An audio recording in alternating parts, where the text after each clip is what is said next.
Oferecimento: Cartório Fujiwara, 43-33-3343-4645, Londrina, Paraná. Bendito Corte, carnes selecionadas e tudo o que você precisa para o seu churrasco. Avenida Robert Koch, 981, telefone 3334-4000, Londrina, Paraná.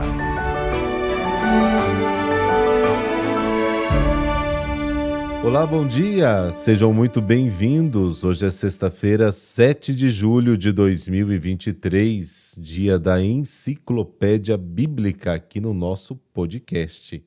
E para quem não está sabendo ou está chegando agora, toda sexta-feira tem a explicação de um elemento do mundo da Bíblia.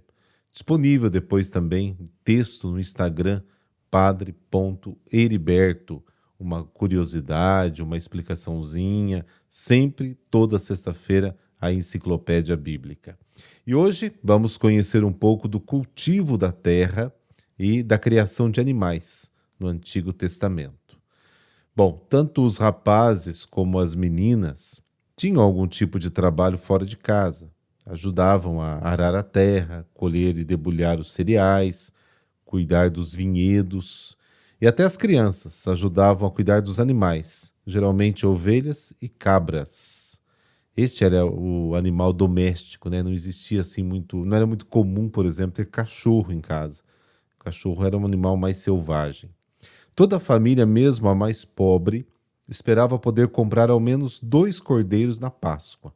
Um era para comer na ceia, na festa, e o outro se tornava doméstico, companheiro das crianças. Crescia ali junto com elas, né, e fornecia a lã. Nas casas não havia lugar separado para os animais e era até comum o cordeiro dormir com as crianças, né, como está descrito lá em 2 Samuel, capítulo 12. E com a chegada do verão, o cordeiro era morto e a carne conservada na gordura do próprio animal. Está aí um pouquinho da vida cotidiana das famílias da Bíblia. Não se esqueça de compartilhar este áudio para os seus amigos e dizer aí se você está gostando ou não, tá certo? Rezemos juntos!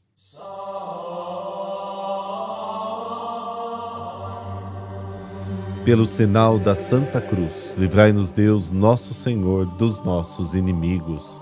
Senhor nosso Deus, que dissipais as trevas da ignorância com a luz de Cristo, vossa palavra. Fortalecei a fé em nossos corações, para que nenhuma tentação apague a chama acesa por vossa graça. Amém.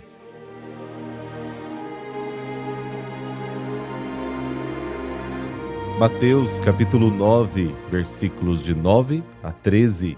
O Senhor esteja convosco, Ele está no meio de nós. Proclamação do Evangelho de Jesus Cristo segundo Mateus. Glória a vós, Senhor.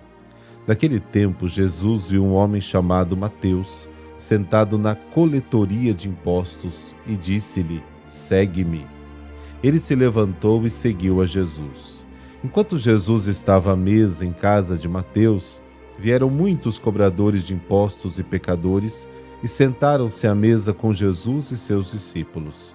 Alguns fariseus viram isso e perguntaram aos discípulos: por que vosso mestre come com os cobradores de impostos e pecadores? Jesus ouviu a pergunta e respondeu: aqueles que têm saúde não precisam de médico, mas sim os doentes. Aprendei, pois, o que significa: quero misericórdia e não sacrifício. De fato, eu não vim para chamar os justos, mas os pecadores. Palavra da salvação. Glória a vós, Senhor.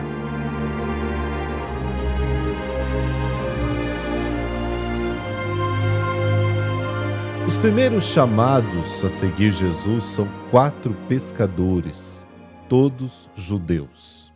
Agora, Jesus chama um publicano, considerado pecador e tratado como um ser impuro pelas comunidades dos fariseus. Nos outros evangelhos, esse publicano é chamado Levi. Aqui, seu nome é Mateus, que significa dom de Deus ou dado por Deus. As comunidades, ao invés de excluir o cobrador de impostos e tratá-lo como impuro, devem considerá-lo um dom de Deus para a comunidade, porque a sua presença faz com que a comunidade se torne sinal de salvação para todos. Como os 4 primeiros chamados, também o publicano Mateus deixa tudo o que tem e segue Jesus.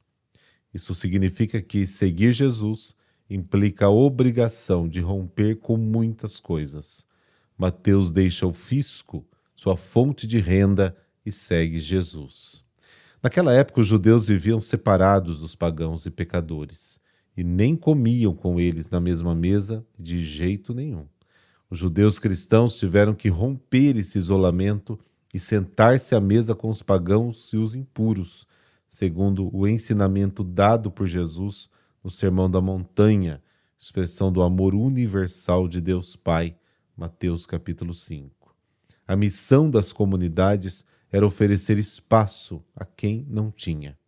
Mas esta nova lei não foi aceita por todos. Em algumas comunidades, pessoas que vinham do paganismo, apesar de serem cristãs, não eram aceitas na mesma mesa.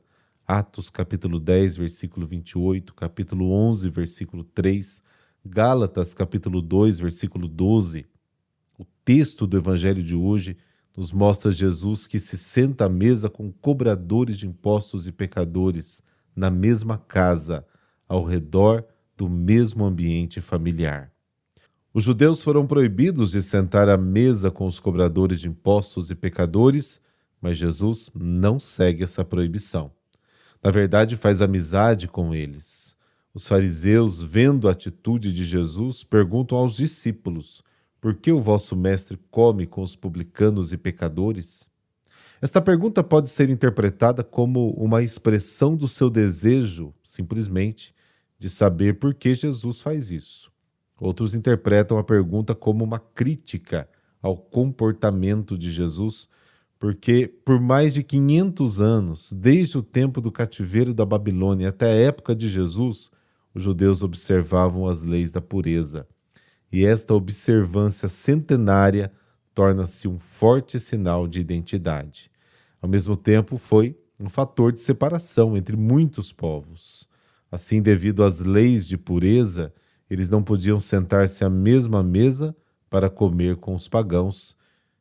Comer com os pagãos significava contaminar-se, tornar-se impuro.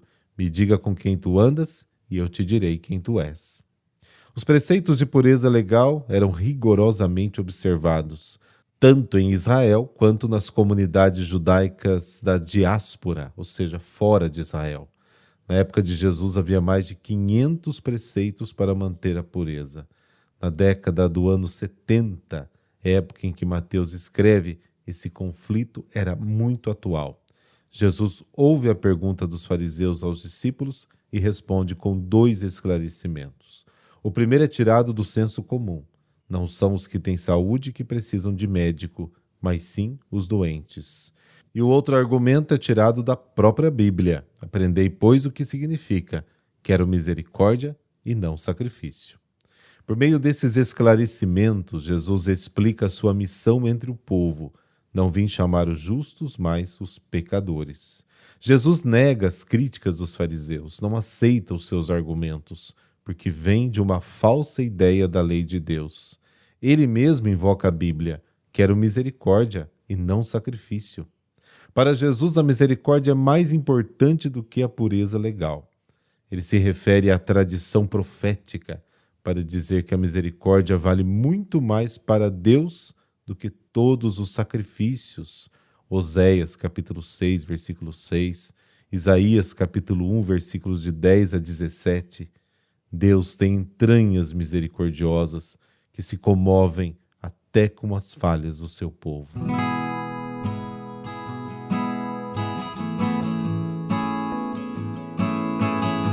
Hoje a igreja celebra a bem-aventurada Maria Romero, socorro dos pobres e marginalizados.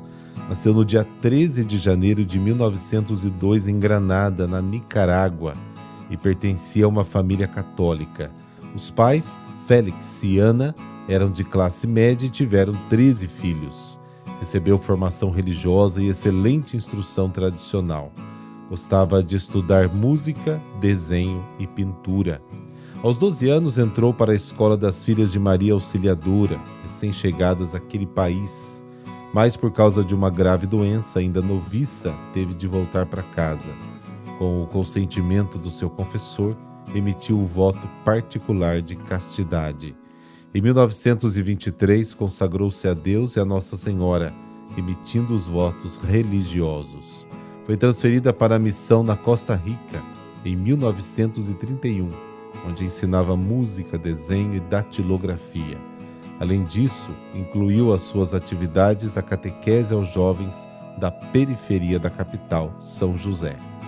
Passados 3 anos, Maria Romero deu vida a outra maneira de evangelização.